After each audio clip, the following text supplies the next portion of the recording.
May tinatawag kasi tayo sa science na glacial and interglacial. So pag glacial, yun yung panahon na malamig masyado. Interglacial, ito naman yung transition na from pagiging nagyayelo talaga ang mga mountain, may mga ice, magkakaroon ng interglacial, meaning magme-melt yan sila. No? Kusang magme-melt kasi paakyat naman na ngayon ang temperature sa Earth. So in short, pabalik-balik lang yan siya, guys. From warm, magiging cold. From cold, magiging warm. So, ang correct answer is warmer and colder than present. Again, warmer and colder than present. Tandaan ha, pag Earth, warmer and colder than present. Next. Where are most asteroids located? Saan ba ang mga asteroid? Di ba may tinatawag tayong asteroid belt? So, sa asteroid belt, doon natin mahahanap itong mga asteroid. Pero ang question ko dyan, saan ang asteroid belt? Wala kasi nakalagay na asteroid belt. So, saan siya? Between what? Between Mars and Jupiter. Okay? So, andito yung ating asteroid belt.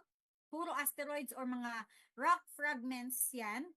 And then, si asteroid belt is boundary siya, guys, ng Mars and ng Jupiter. Again, between Mars and Jupiter. Next, before metamorphism, marble was what type of rock? Di ba ang metamorphism, galing na siya sa isang bato, tapos subjected to heat and pressure, so magiging another type of rock. So ano daw ang marble bago pa siya nag-metamorphosis? Pag sinabi natin, people, na schist, iba yung schist. Kasi it is a mudstone, no? Or shale. Diyan siya galing. Kapag naman ang rock salt is not a product of metamorphism because rock salt is a mineral. Yan yung halite, no? Yung asin na galing sa dagat. So, is it siltstone or is it limestone? Pag sinabing siltstone, sedimentary rock yan siya. So, in short, ang sagot, limestone. Tandaan, si marble, bago siya naging marble, limestone muna siya. Kasi ang hinahanap dyan, before metamorphism. So, in short, ano daw ang origin ng marble? Again ha, before siya naging marble, limestone muna. Okay, next. What type of lens is a magnifying glass? Sino ba ang nakakagamit ng magnifying glass dito?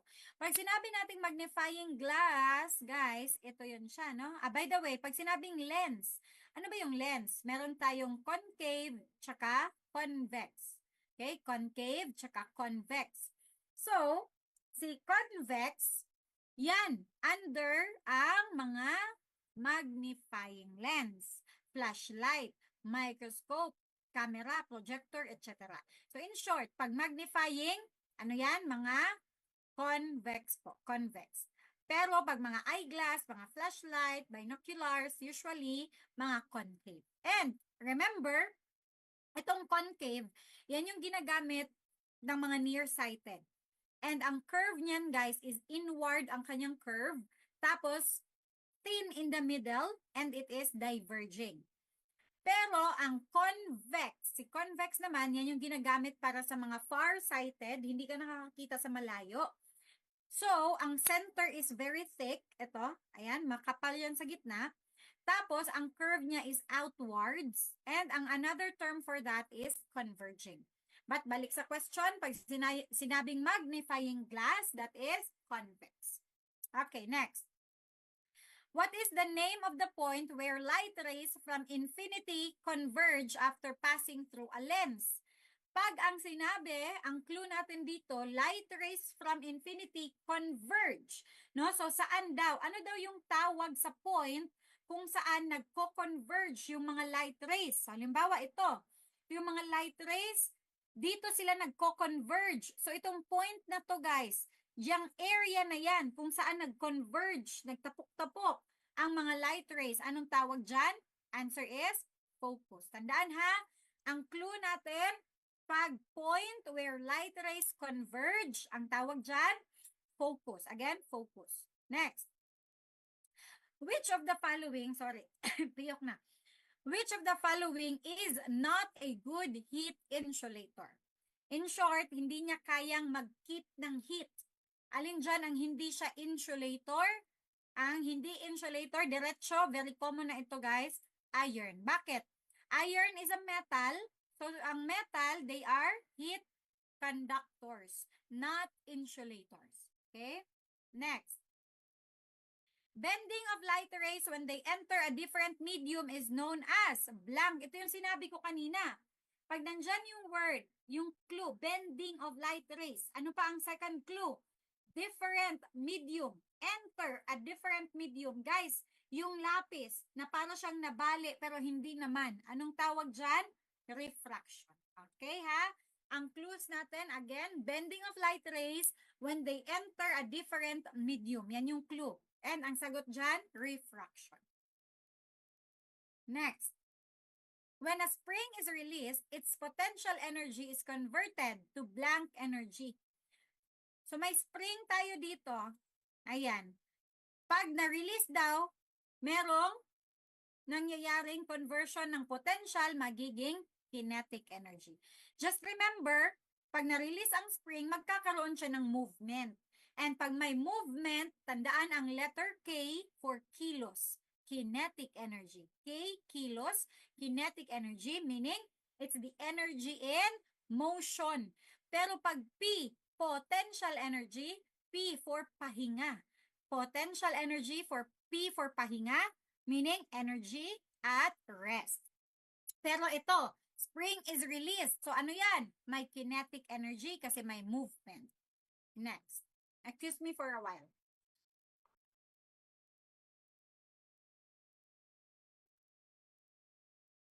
Okay, next number. Wala na tayong break ha, diretso na tayo kasi almost 10 na and malapit na din naman tayong matapos. A car is traveling in a circle with a constant speed. Which statement is true? Guys, alin daw ang totoo dito? Diretso na lang muna ako sa sagot kasi i-explain ko yan. Kapag constant speed ang car, dapat magkakaroon siya ngayon ng changing velocity and changing acceleration. Bakit? Ang clue dyan, traveling in a circle with constant speed. Again, traveling in a circle with constant speed. So, bakit siya may changing velocity and changing acceleration? Okay. Kasi, una, the path is circular. Ayan. Nakatry na ba kayo yung mga drivers, nagda-drive dyan, di ba? May roundabout. Yung roundabout circle, yan siya, right? So, if there is a circular path, tandaan ninyo guys, na meron tayong continuous change in direction. Ibig sabihin, hindi pwede, halimbawa, ito, manibela, nagda-drive ka. Hindi pwede na straight ka lang always. Kailangan mong steer yung wheel always sa direction ng circular path. Okay? So, kailangan mo siyang i-follow. So, palaging may change in direction kasi pina-follow mo yung circular path na yun. Hindi ka pwedeng naka-straight ka lang ng ganyan. So, in short, kapag may pagbabago dyan sa direction, automatic, may tinatawag din tayo ngayon na change in velocity. Kasi yung word na velocity, dalawa ang ini-encompass niyan. It encompasses, una, speed, pangalawa, direction. So, dahil may change in direction ka, may change in velocity ka na din. Because again, velocity encompasses speed and direction. Pangalawa, acceleration. Ano pala si acceleration? The rate of change of object's velocity. So, pag may pagbabago sa velocity, may pagbabago din sa acceleration. Pero ang sinabi, ma'am, constant speed. Ano pala yung speed? Guys, pag sinabi nating speed, ang speed kasi is the distance covered in a given amount of time. So, yung distance na na-cover mo sa entire circular path, yun yung nagdi-discuss about the speed. So, kahit constant ang speed mo, pero may pagbabago ka sa direction, magbabago din changing din ang velocity natin. Pag changing ang velocity natin, automatic changing din ang acceleration. Okay, gets ba? Sige, again ha, ang sagot natin dito, traveling in a circle with constant speed, ang sagot dyan, the car has changing velocity and changing acceleration. Next, a rock is dropped out of the window of a moving car. At the same time, a ball is dropped from rest from the same height. Neglecting air resistance, which will reach the ground first. Okay. So, ang clues dito, ang pinaka-clue, neglecting air resistance. Okay? Neglecting air resistance, guys. Hindi lang yan na-highlight. So, ngayon, alin daw sa dalawa? Moving car? Ay, sorry, mali. Hindi moving car.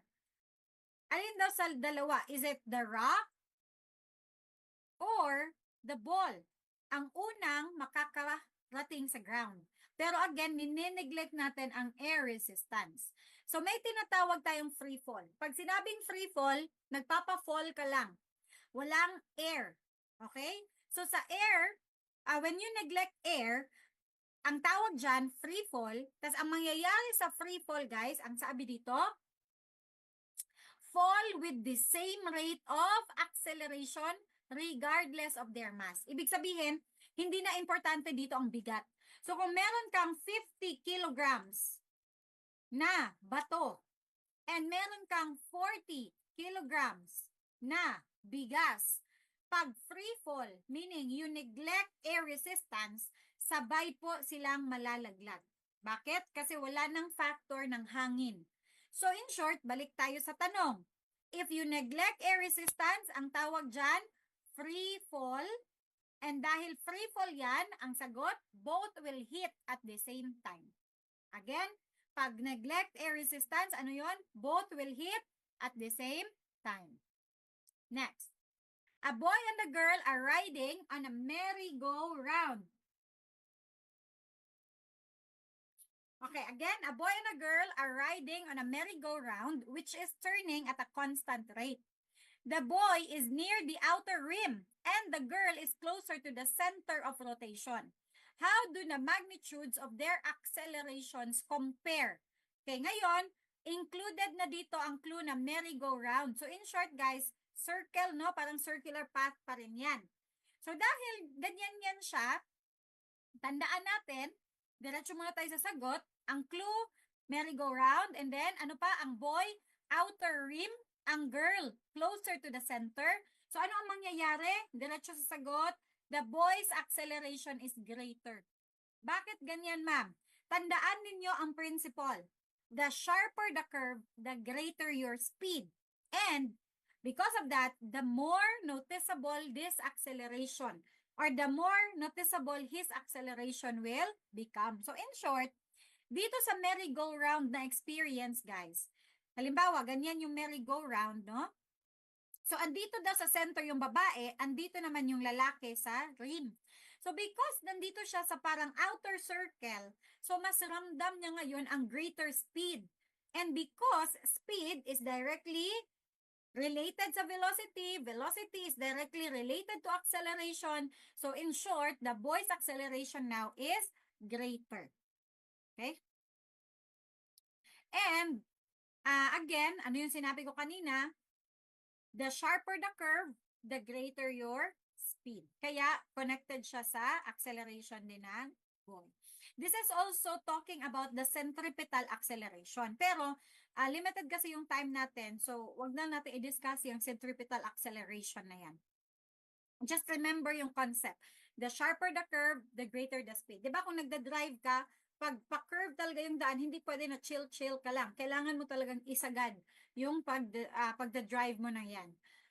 Lalakasan mo yung kumbaga speed natin para mas ma-achieve mo yung, hindi speed, yung mas bibilisan mo ang pag-change ng direction ng manibela para mas ma-achieve mo yung correct na circular path. Okay? So, ganyan din po ang nangyayari dito. Okay, next. A piece of mud flies off the rim of a bicycle wheel. In what direction will it be going immediately after leaving the wheel? Okay, ang clue, piece of mud, meaning putik guys, na dumikit daw siya saan? Sa rim ng bicycle.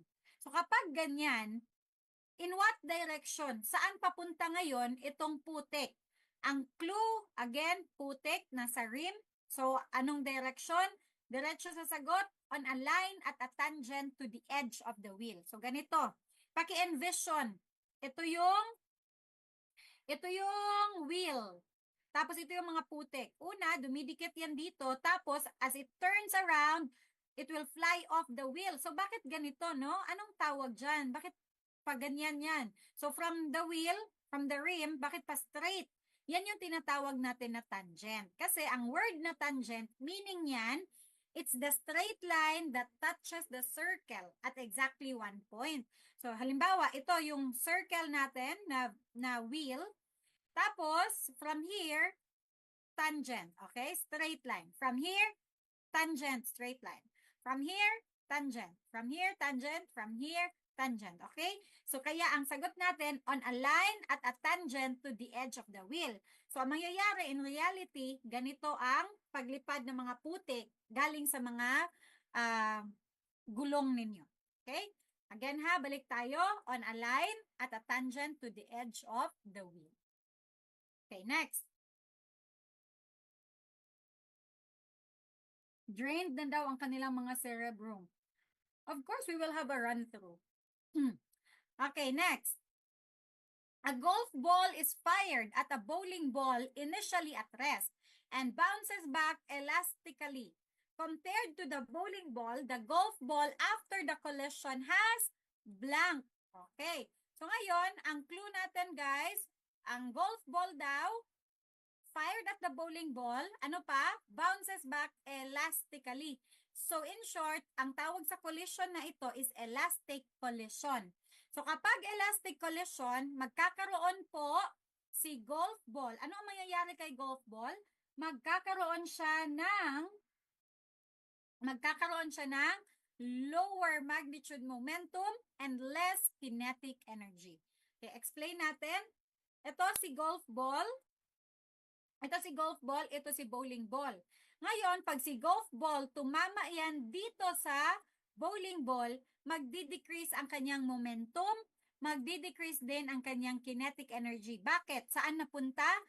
Mapupunta ang portion ng kanyang energy dito kay bowling ball. So, pag bumangga ngayon si golf ball kay bowling ball, magbabounce off si golf ball pero mahina na. Bakit siya hihina? Kasi again, ang energy na transfer dito sa bowling ball. Kaya balik tayo, ano yung sagot? Lower magnitude momentum and less kinetic energy. Lower na siya kasi yung energy niya napunta na sa bowling ball. Next. A boy and a girl riding on a merry-go-round that is turning. The boy is twice as far as the girl from the merry-go-round center. If the boy and the girl are of equal mass, which statement is true about the boy's moment of inertia with respect to the axis of rotation? Ayan na naman guys. May tinatawag tayo dito na solving mamaya, okay? So, ang clue natin, una, si boy daw twice as far as the girl. Tapos, ito naman, si boy and girl are of equal mass. So, ano ngayon ang moment of inertia? Ang answer dyan, 4 times the girls. Bakit? Ang ating solution or ang ating formula is I equals mr squared. Okay? So, itong m, letter M stands for the mass. Ang sabi sa STEM, the boy and the girl are of equal mass. So, pantay lang sila sa mass. Pero, ang R naman is the distance. So, yung R is the distance. Ano ba ang distance? The boy is twice as far as the girl. So, in short, guys, ang boy, kung i-compute natin siya, magiging M, tapos, 2R squared.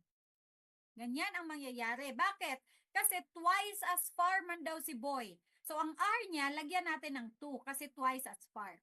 Ngayon, i-multiply 2 times 2 because naka-square yan. So, we will get the answer na 4. Kaya, anong sabi dyan? It is 4 times the girl. Again, 4 times the girls.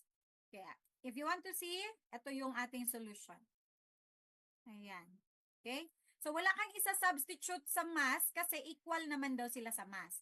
Pero, nagkakatalo yan ngayon dito sa kanilang distance kasi ang boy twice as far as the girl. So, doon natin siya sinubstitute sa R, which is mr squared. So, nagiging 2r squared. 2 times 2, nagkaroon tayo ngayon ng sagot na 4R. Okay?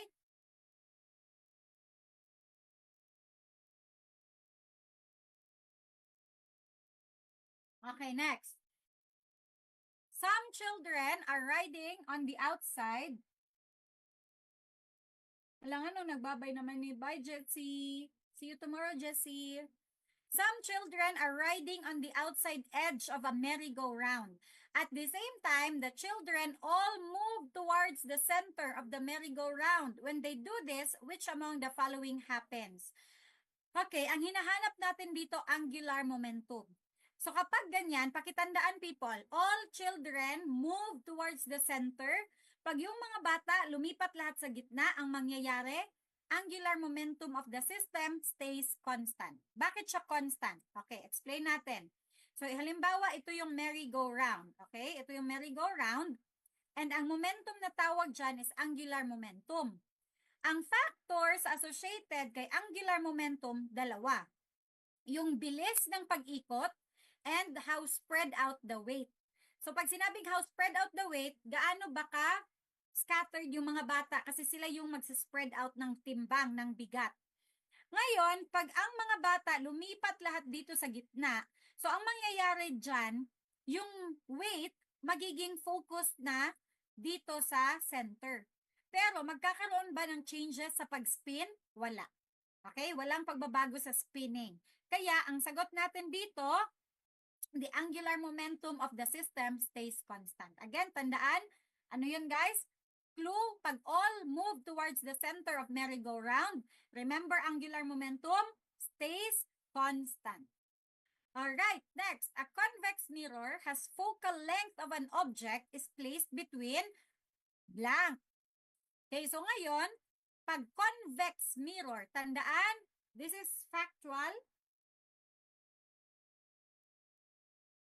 Okay, this is factual guys. So ngayon, pag sinabi natin convex mirror, tandaan ang virtual and reduced in size. Okay? Automatic yan siya. So kapag convex, virtual, and reduced. And that's it for tonight. No? Oo, so ayan na siya. Hanggang dyan lang tayo 118. So ngayon, kalma muna. Ipe-prepare ko muna guys ang inyong tawag niyan, ipe-prepare ko ang ating run through. Sige, hinga-hinga muna mga people.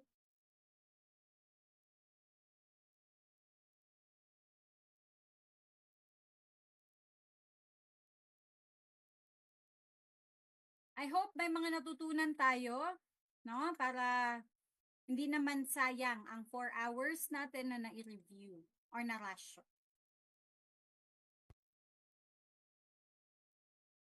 Okay, sige, are we all ready? Proceed na tayo.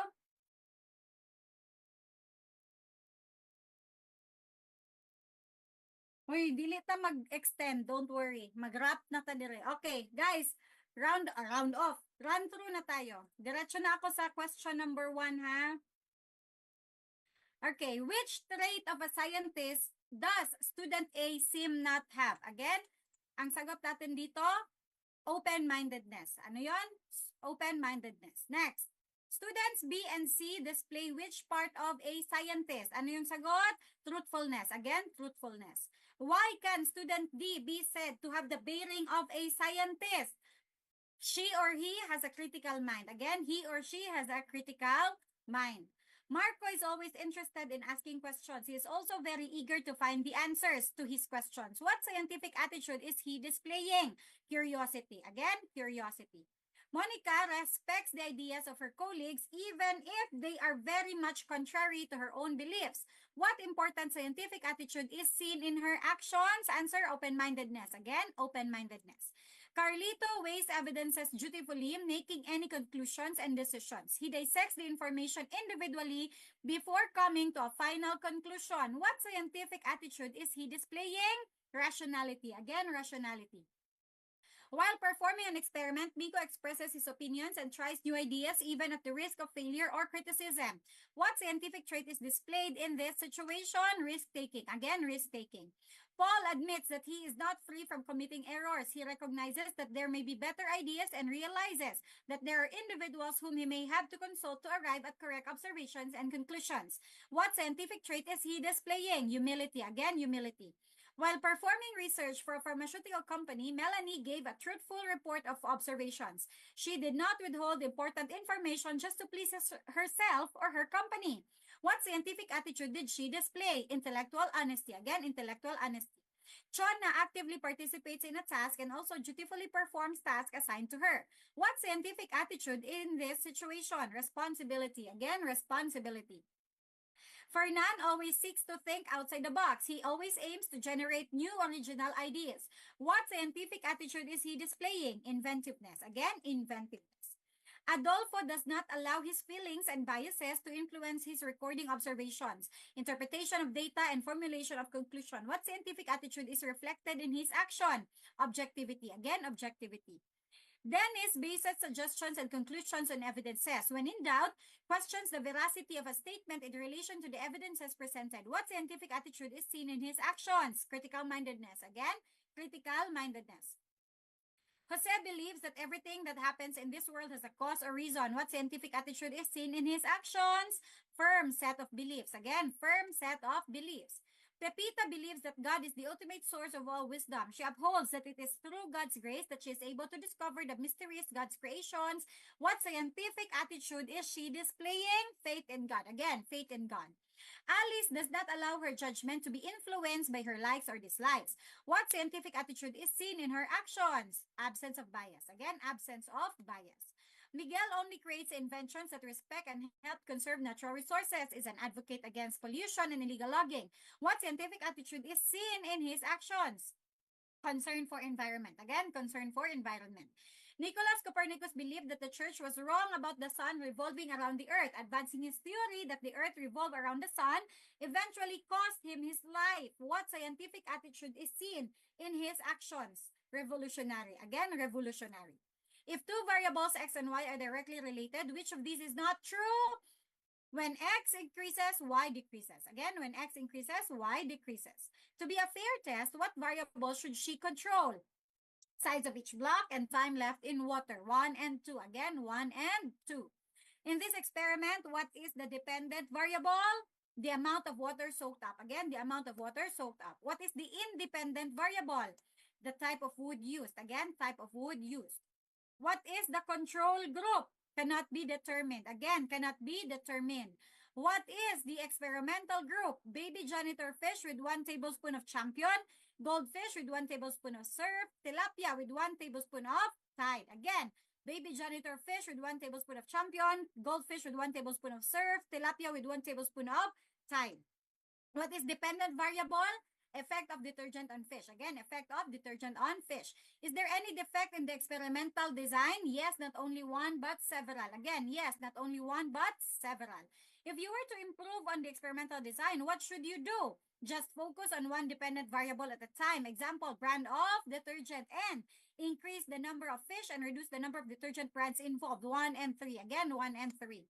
Printed on the label of a bottle of cough medicine is the following instruction. Store away from light below 30 degrees Celsius. What can you infer about the cough medicine? It is affected by heat and light. Again, it is affected by heat and light. It is commonly observed that most respondents to survey questionnaire checklists just check the answer without really reading them. What conclusion can be derived from the common observation? Data gathered by way of questionnaire checklists are not very reliable. Again, data gathered by way of questionnaire checklists are not very reliable.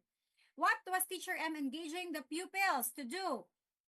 Formulate hypothesis. Again, formulate hypothesis. The existence of extraterrestrial life may never be proven, but this idea will become more scientifically acceptable over time if increasing scientific evidence supports the idea. Again, increasing scientific evidence supports the idea. Which comes ahead in the scientific method? Observation or defining the problem? No definite answer. What you observe makes you think of a problem, and problem makes you observe. Again, no definite answer. What you observe makes you think of a problem, and problem makes you observe.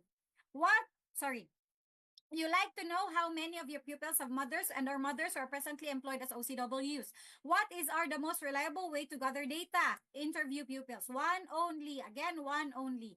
Which of the following has the smallest mass when measured in an equal arm balance? 1/8 sheet of pad paper. Again, 1/8 sheet of pad paper. In computing data, student F computes up to the second decimal place. As a researcher scientist, what traits does student F possess? Accuracy and truthfulness, 1 and 4. Again, 1 and 4. Which does not belong? Conclusion. Again, conclusion. Which among the following statements is the best problem statement in Nancy's experiment? Is virgin coconut oil useful as a preservative for peanuts? Again, is virgin coconut oil useful as a preservative for peanuts? Which among the following is not a controlled variable in this experiment? Amount of virgin coconut oil. Again, amount of virgin coconut oil. Which among the following is an observation that may derive from this experiment? Only 4 peanuts dried up in the glass without virgin coconut oil because of room temp, and 6 peanuts did not dry up in the glass with virgin coconut oil. 1 and 2, again 1 and 2. How many manipulated variables are present in this experiment? 1, again 1. What is a suitable null hypothesis for this experiment? Virgin coconut oil has no significant preservative effect on peanuts. Again, virgin coconut oil has no significant preservative effect on peanuts. During period of increased global temperatures, which of the following is most likely to occur? An increase in atmospheric carbon dioxide. Again, an increase in atmospheric carbon dioxide. Why is the Philippines much hotter than Canada? The Philippines receive sun rays closer to vertical position. Again, receive sun rays closer to vertical position. Geothermal energy, an energy resource in the country, is based on which phenomenon? There are concentrations of heat in some places of Earth's crust. Again, there are concentrations of heat in some places of Earth's crust. Which of these effects generally occurs as a result of warm air mass and a cooler air mass converging at Earth's surface? Stormy weather patterns develop. Again, stormy weather patterns develop. Why do fisher folks catch more fish during the new moon than during the full moon? Fishes are attracted to the light from the fishing boat, which fisherman makes use of during the new moon. Again, fishes are attracted to the light from the fishing boat, which fisherman makes use of during the new moon. Bagoong smells because molecules from bagoong spread in air. Again, molecules from bagoong spread in air. Every morning when the sun shines through the glass jalousies of Maria's window, she sees a rainbow on her wall, which could explain this. The glass jalousies break up the beam of sunlight into the colors of the rainbow. Again, the glass jalousies break up the beam of sunlight into the colors of the rainbow. Which of the following is true about light and seeing? Light hits an object, bounces, and enters the eye. Again, light hits an object, bounces, and then enters the eyes. Why do leaves with green color look green in the sunlight? They reflect green light. Again, they reflect green light. Why does the level of water in a beaker rise after a stone is placed in it?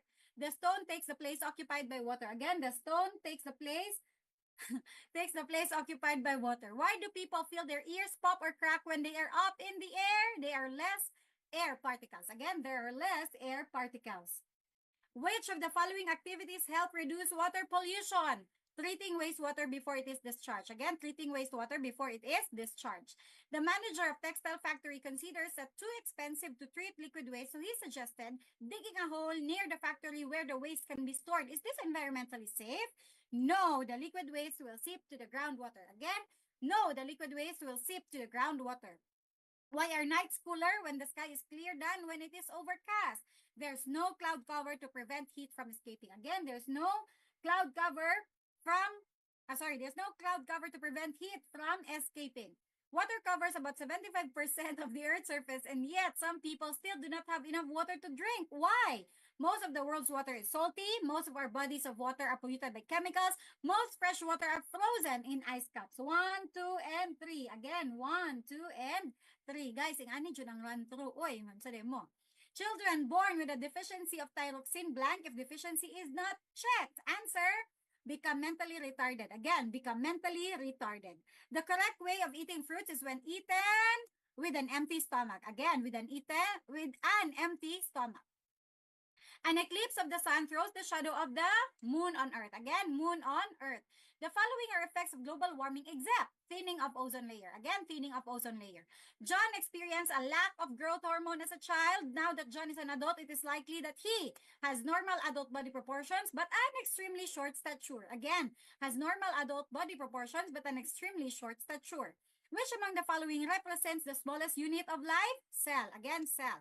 Which of the following statements about living things is false? All living things have nervous system. Again, all living things have nervous system. Which of the following best describes a group of cells that work together to perform a function? Tissue. Again, tissue. Which among the following are duplicated during the process of mitosis? Chromosomes. Again, chromosomes. Plants create their own food by absorbing and processing sunlight. The ability to produce one's own food is a metabolic process known as autotrophy. Again, autotrophy. Fungi absorb the nutrients from dead organisms. In an ecosystem, what roles do they play? Saprophytes. Again, saprophytes. Which among the following cell organelles does not participate in cellular division? Ribosomes. Again, ribosomes. Which of the following is an example of a symbiotic relationship? Weeds clinging to the roots of trees in your backyard. Again, weeds clinging to the roots of trees in your backyard. Which of the following is not an example of naturally occurring sugar? Mitose. Again, mitose. Which of the following is the proper example of natural selection? Albino rodents die off quickly in a community, being more vulnerable to certain pancreatic diseases. Again, albino rodents die off quickly in a community, being more vulnerable to certain pancreatic diseases. What is the main difference between prokaryotes and eukaryotes? Eukaryote has nucleus, prokaryote does not have. Again, eukaryote has nucleus, prokaryotes does not have. Which of the following statements is true about parasites and their relationship with their host?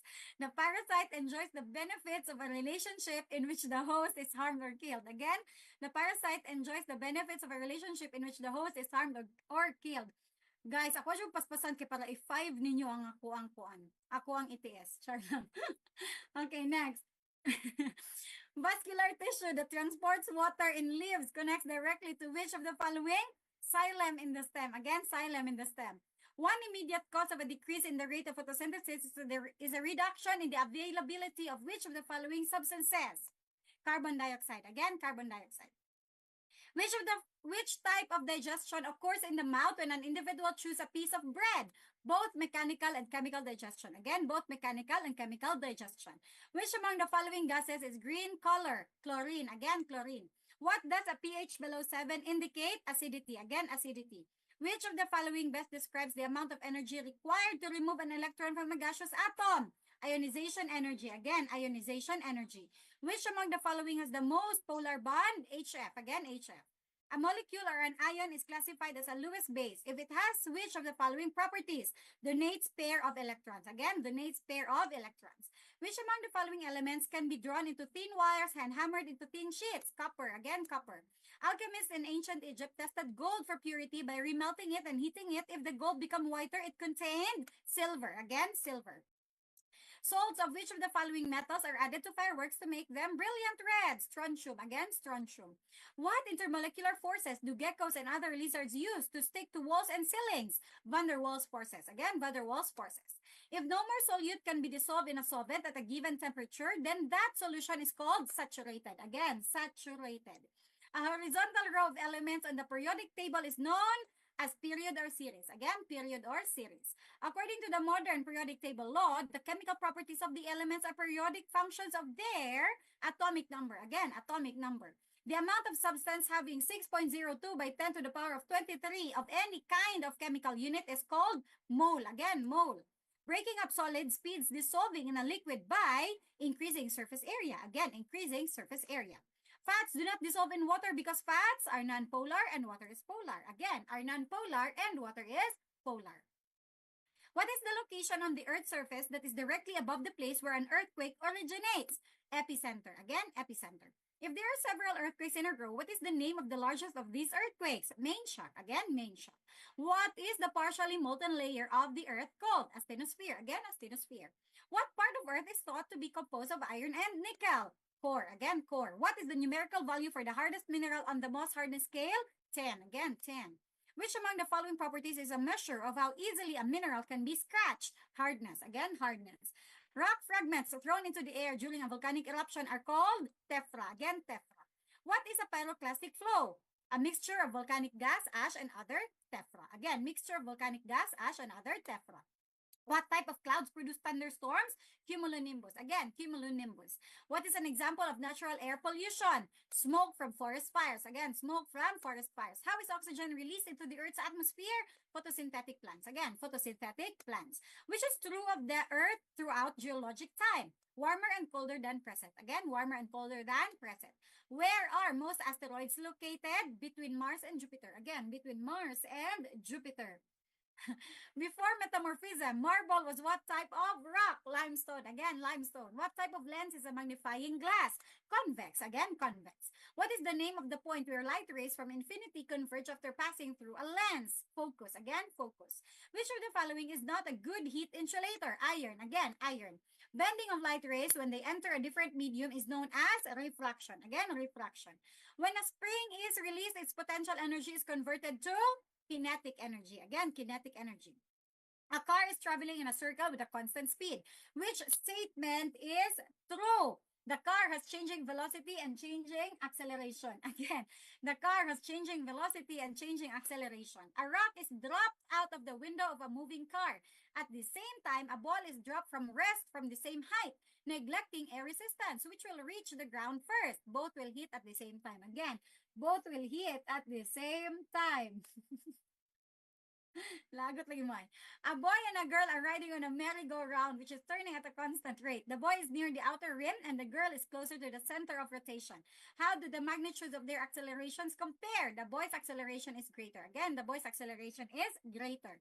A piece of mud flies off the rim of a bicycle wheel. In what direction will it be going immediately after leaving the wheel? On a line at a tangent to the edge of the wheel. Again, on a line at a tangent to the edge of the wheel. A golf ball is fired at a bowling ball initially at rest and bounces back elastically. Compared to the bowling ball, the golf ball after the collision has a lower magnitude momentum and less kinetic energy. Again, lower magnitude momentum and less kinetic energy. A boy and a girl riding on a merry-go-round that is turning.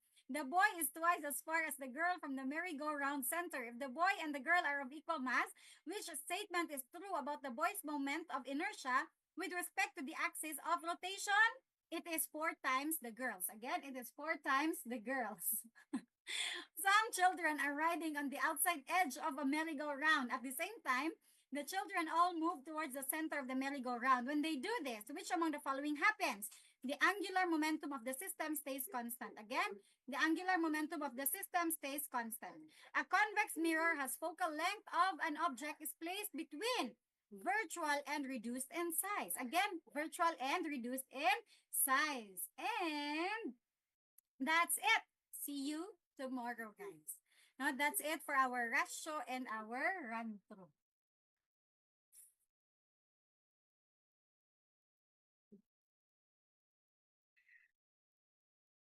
Pilagot lagi mo ay. Bitaw, sige. Thank you guys for listening. I hope you have learned. Hala, say rapper. Ingato na gudyo ko mubasa. No, kanang walay explanation ni ato ko mubasa guys. Akong natural nga reading speed.